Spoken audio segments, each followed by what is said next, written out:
dia, fazendo um jeito diferente de se viver.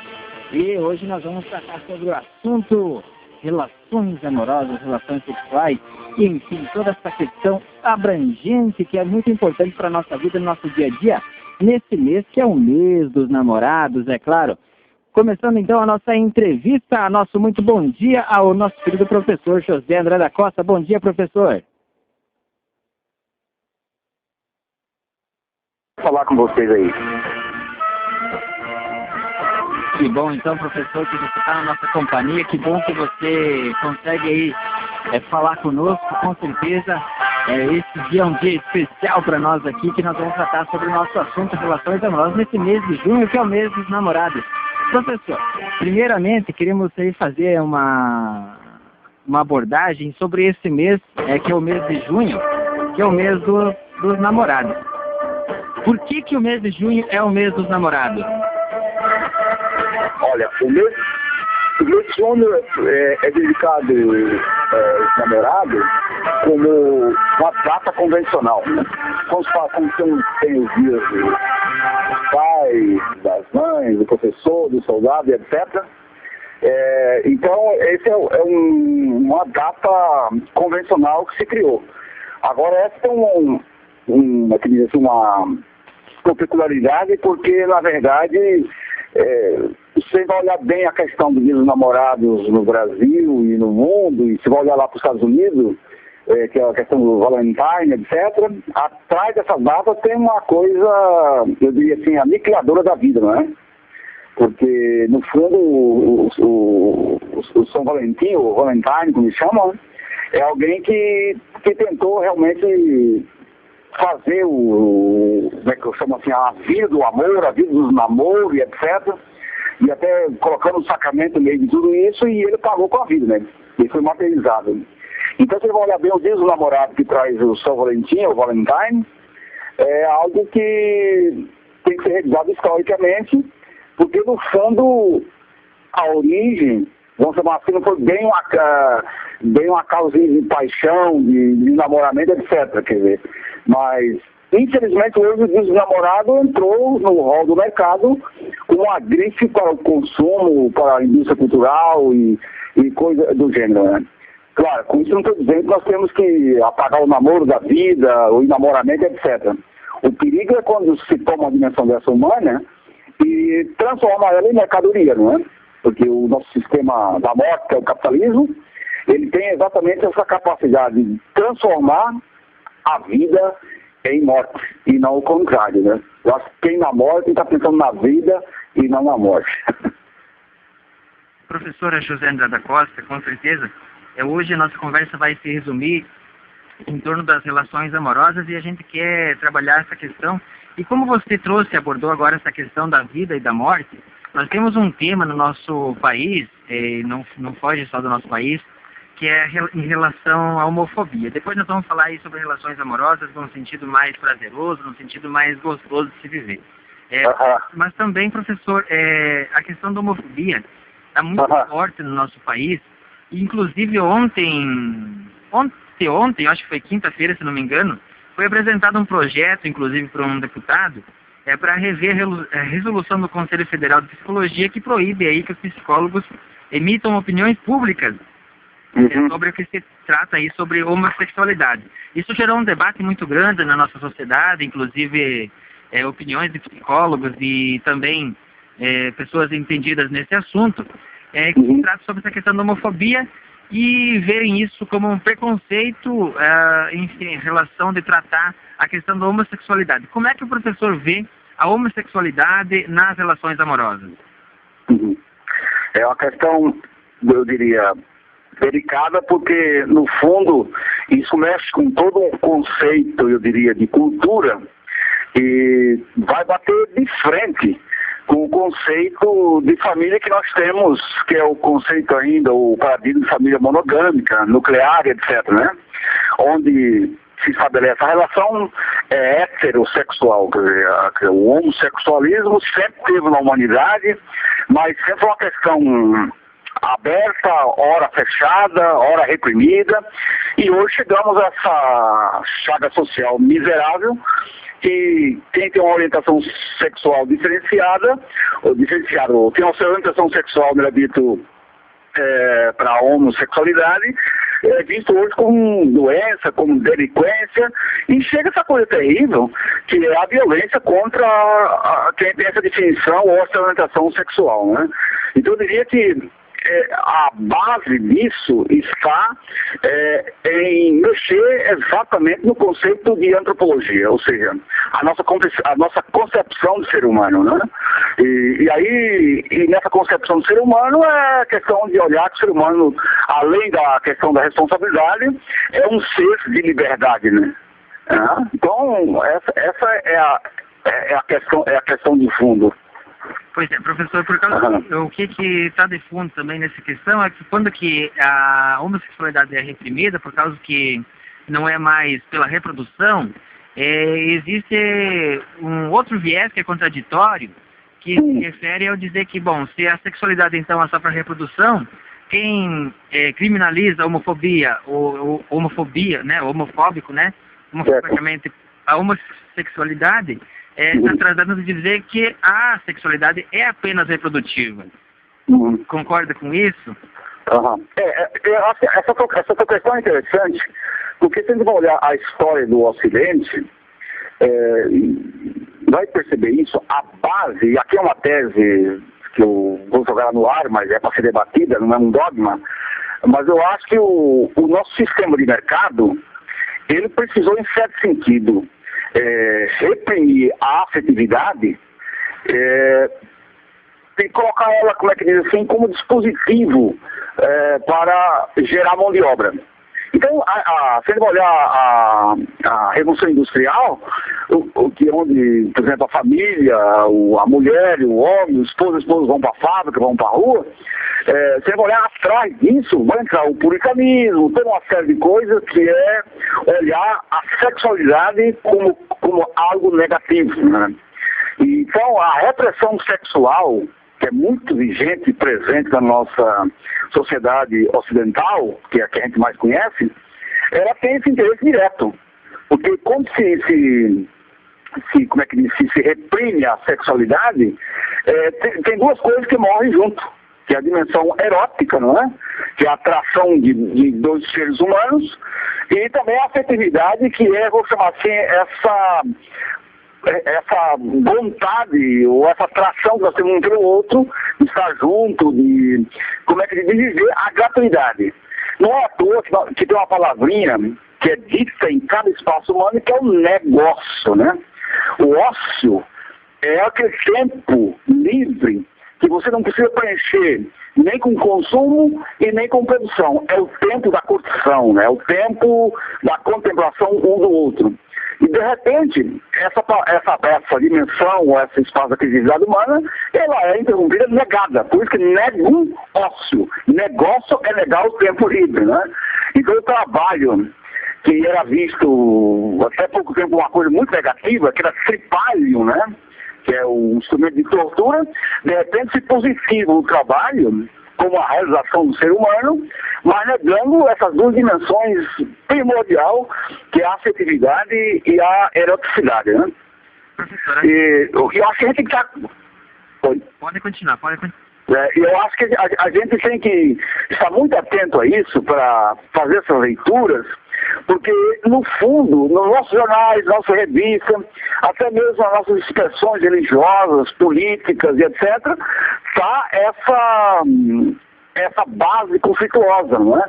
E eu acho que a nossa luta, enquanto pedagogos, educadores, pai, mãe de famílias, é fazer uma discussão muito aberta sobre essa questão de sexualidade e da afetividade. Por que eu estou dizendo isso? Porque, se eu vou prestar bem atenção, nós temos hoje uma sociedade que ela desestimulou, uma sociedade que não tem estímulo, quer dizer, uma sociedade deserotizada. Então, aí é preciso criar estímulos. E não é à toa que entrou a indústria para ganhar muito dinheiro, que é a pornografia, né? Que é a grafia do corpo nu, etc. Que aí em qualquer espaço está sendo vendido, o corpo humano sendo explorado, etc. É muito normal você passar em algumas casas, e etc. E está lá a revista pornográfica, o filme pornográfico, onde o casal ir para suas núcleos, ir para o seu leito, não é? Mas o que está por trás disso? Por trás disso está o quê? Porque se reprimiu de tal maneira que hoje, para ter atração propriamente dita sexual, tem que ter um estímulo externo, né? E com isso eu encerraria dizendo o seguinte, que não é à toa que a gente vê hoje um certo desânimo, um certo desencanto no relacionamento humano, né? Não é à toa que hoje há uma migração, né? Então, a mudança, a migração de pessoa para pessoa, de parceiro para outro parceiro, porque se vive uma insatisfação de tal maneira que parece que nós estamos buscando a satisfação no outro, mas é como se nós estivéssemos assim, tomando água no copo que não tem fundo, né? Quer dizer, sempre estamos com sede, com água vazando e não sei se entende essa metáfora, né? Mas eu diria que o fundo real dessa situação é que se tenta reprimir a dimensão criativa do ser humano, que passa pela sexualidade e pelo erótico, e aí nós temos a facilidade de alienar e até de fazer o ser humano um próprio produto, né? Infelizmente, é isso. Professor, tenho mais duas perguntas, se tu está disposto a nos conceder essa honra. No seguinte sentido. Para finalizar, depois eu quero falar sobre a elasticidade e afetividade que você trabalhou nesse tema, nesse bloco aqui agora. Mas antes, eu quero trabalhar sobre essa questão da repressão sexual, que você mesmo mencionou também, e, enfim, tratar esse assunto com muito cuidado, é claro, mas com muita delicadeza no olhar para a mulher e olhar para esses movimentos que vem surgindo, que é tanto a questão da marcha das vadias, por exemplo, tipo, essa questão toda que deu um debate, por exemplo, entre filósofos importantes como Pondé, como Janine, enfim. Sim, essa questão, por exemplo, vamos pegar a coisa assim, ó. Porque nós temos no mundo que tem que fazer dois movimentos. Um movimento para destruir identidades e um movimento para construir identidades. Parece ser contraditório, mas é isso que tem que ser enfrentado. Por exemplo, hoje nós temos que criar a identidade do sem teto, não é? Do sem terra, do sem nada. Porque temos que criar essa identidade. Ele tem que virar um movimento, né? Para depois ele ficar negativo, ou seja, para ficar negado. Nós não queremos um mundo que cria um mutirão de pessoas que não tem casa, que não tem terra, que não tem direito ao pão e à água, né? E nós não queremos o sem nada. Né? Nós não queremos, e também não queremos o contudo, não é? Por outro lado, também tem que se criar a identidade, como é o caso que você falou bem antes da homossexualidade, por todas essas massas, esses movimentos, que é uma busca de afirmação, porque está sendo negado na sua identidade e etc. Agora, a marcha da vadia é uma coisa muito inteligente, é um ato político muito inteligente, porque quando se cria a vadia, é para mostrar que elas estão aí, elas têm que ser visíveis, né? A mesma questão também das cotas hoje, né? Esse debate doido que aí, se é cota racial, se é cota social, etc. No fundo, todas essas políticas afirmativas é para fazer aquilo que é encoberto, aquilo que é invisível ser visto e ser afirmado no espaço da cidadania. Então, quando tu fala esse negócio aí da mulher, a mulher é um sujeito de direito, portanto, racional, espiritual, toda a discussão que começa lá pelos gregos, colocando em dúvida se a mulher realmente é só natureza, ou se a mulher também tem espírito, tem alma, etc., que a mulher é segundo sexo e assim por diante, essa é a identidade que nós temos que destruir. Mas, infelizmente, se deu toda a plataforma do patriarcado, que é essa verticalidade do masculino sobre o feminino. E aqui, se você me permite, Carlos Rudes, eu indicaria duas bibliografias, porque eu acho que a base textual nós não avançamos muito. Que um é o livro da nossa grande pensadora aqui do Brasil, a Marilene Chauí, né? Ela vai escrever um livro, A Repressão Sexual, essa nossa desconhecida, né? E tem um outro livro muito interessante, de uma filósofa francesa, Simone de Beauvoir, que ela vai escrever O Segundo Sexo. E tem uma outra também feminista aqui do Brasil, que é a Rosa Maria Muraro, que ela vai escrever um livro muito interessante, que é Os 6 Meses que Eu Fui Homem. Quer dizer, são todas literaturas que mostram, quer dizer, verbalmente, logicamente, como foi se construindo essa negação ou essa invisibilidade da mulher. E a gente sabe que isso é uma coisa muito frajuta, muito negativa, porque a gente sabe que a humanidade, ou seja, a pessoa humana é mulher e homem. Não tem, quer dizer, ser humano sem essas duas constantes, né? Do masculino e do feminino, do macho e da fêmea, ou da mulher e do homem, né? É aí que está a pessoa humana. O resto são instituição, são convenções, são criações e assim por diante. Então eu diria que, em primeiro lugar, o que nós temos que fazer é uma decodificação da nossa cultura. Ou seja, reler a história do medo do Ocidente. Por que foi engenhada toda essa repressão? Porque, no fundo, o que gera isso? Gera o medo, gera, a passividade, e hoje nós estamos pagando um alto preço por isso. Até porque, mesmo na nossa sociedade, e infelizmente até no nosso meio, a gente percebe que essa cifra horrorosa do assassinato de mulher, da violência contra a mulher, é uma constante. Mas por trás desse troço, onde é que está? É a crise do masculino, né? Que o masculino é que está em crise, né? E aí se tenta então buscar a última força, que é matar, que é assassinar. E não é a saída para nada isso.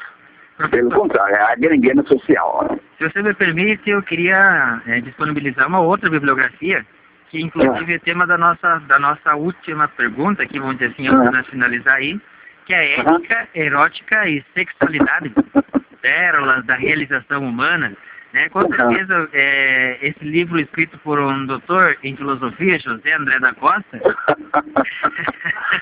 ele também trata essa questão da erótica e da afetividade, como retomar essa erótica e a afetividade nas nossas relações amorosas, nas nossas relações sexuais, para finalizar nossa entrevista. Muito, muito boa questão. Eu acho que entra dois temas na tua pergunta muito oportuna. Em primeiro lugar, eu acho que a questão que a gente tem que colocar de novo é o ser humano e a utopia, né? Eu acho que o ser humano e a utopia, ele tem que, eu diria assim, caminhar juntos. Porque o que está apartado é exatamente isso. Aí tu pergunta como resgatar a relação erótica no seu sentido positivo e também a questão da afetividade. Eu acho que ele vai resgatar isso criando, em primeiro lugar, uma conversa honesta e direta sobre isso. E aí eu diria, Rudy, que é preciso nós nos tornar alfabetizados na questão afetiva. Porque nós temos que afetar o outro, não infectar o outro, né? Então por isso que o erótico, que é o eros, ou o amor, a busca profunda do ser humano, é o momento primeiro nosso. Porque o que nós queremos chegar mesmo? É nesse critério, né? Sexo, erótico e o HP. O que eu estou dizendo com isso? O sexo é o lugar do corpo, da corporidade, do encontro, da pele, etc. Não é? E o erótico é o lugar da atração, da atratividade, do encontro do eu com o outro, do outro com o eu, e quer dizer, nesse entrelaçar. Por isso que é o casamento, acasalamento, a aliança vem exatamente para recuperar, ou seja, substancializar esse espaço do eu em tu, ou do eu no outro, melhor dito, né? Que é a questão do erótico. E o ágape é a síntese de tudo isso, que seria a comunhão profunda, o bem viver, né? Como diziam os velhos gregos, a eudaimonia, né? A felicidade, a alegria como base da vida humana. Então, quando você fala assim, como que tem que resgatar isso? Em primeiro lugar, recomeçar, que você tem um meio de comunicação na mão, começar a conversar principalmente sobre a questão do corpo. Porque hoje a questão biológica, ela tomou conta da antropologia e, eu diria assim, até da psicologia. Então nós não podemos confundir esses espaços, né? Quer dizer, a fisiologia, ela tem que ser tratada no seu lugar e ela tem que ser também, como é que diz assim, respeitada, porque nós somos primeiro o que? Corpo. Nós somos primeiro fisiologia. Então eu diria que para a recuperação disso seria nós buscarmos pessoas que trabalham com a questão da sexualidade, que estuda isso e etc. E nós começar a conversar com nossos adolescentes a partir dessa positividade da vida e o significado do outro na nossa vida, né? Que o outro é para ser enamorado e não para ser negado. E eu diria que isso é um aprendizado que nós temos que fazer. Porque, infelizmente, a nossa educação, passando pela política, pela economia e até pela religião, foi toda uma educação da repressão e não da libertação. Professor, deixamos em aberto a nossa entrevista para que qualquer momento nós possamos voltar a esse tema, com certeza, como você mesmo mencionaste, é muito oportuno e com certeza produtivo para a nossa população aqui de Serico, para os nossos internautas e também para toda a nossa pessoa que ouve a Rádio Vida. Com certeza, a gente tem esse interesse de trazer uma aproximação entre afetividade, eroticidade e sexualidade e tratar esses assuntos aqui com uma pessoa como você. Nos deixa muito feliz e queremos convidar para que a gente possa voltar aí sempre que puder aí nas nossas ondas aí da 87.9 aqui pela Rádio Vida FM. Muito obrigado, professor. Eu que te agradeço muito e te cumprimento e um abraço a todos os siriaquenses, não é? E parabéns a vocês por trazer esse tema a público, como é que diz, essa pertinência que nós precisamos discutir, que é o ser humano, o lugar da festa e o lugar do encontro. Muito obrigado, bom final de semana a você, bom programa e parabéns pela sua iniciativa. E estamos aqui sendo à disposição. Muito obrigado ao nosso querido professor Dr. José André da Costa, ele que tratou aí sobre o tema afetividade erótica, sexualidade e também, é claro, relações humanas, relações amorosas, relações sexuais. Com certeza esse tema oportuno e importante na nossa comunidade. Na sequência, vamos deixando música bonita, é claro, Divina Comédia Humana com Belchior, para fechar com chave de ouro aí a nossa discussão sobre erótica, ética e sexualidade, tá bom? Vamos trazendo aí para vocês, na sequência vamos fazer o brinde da manhã.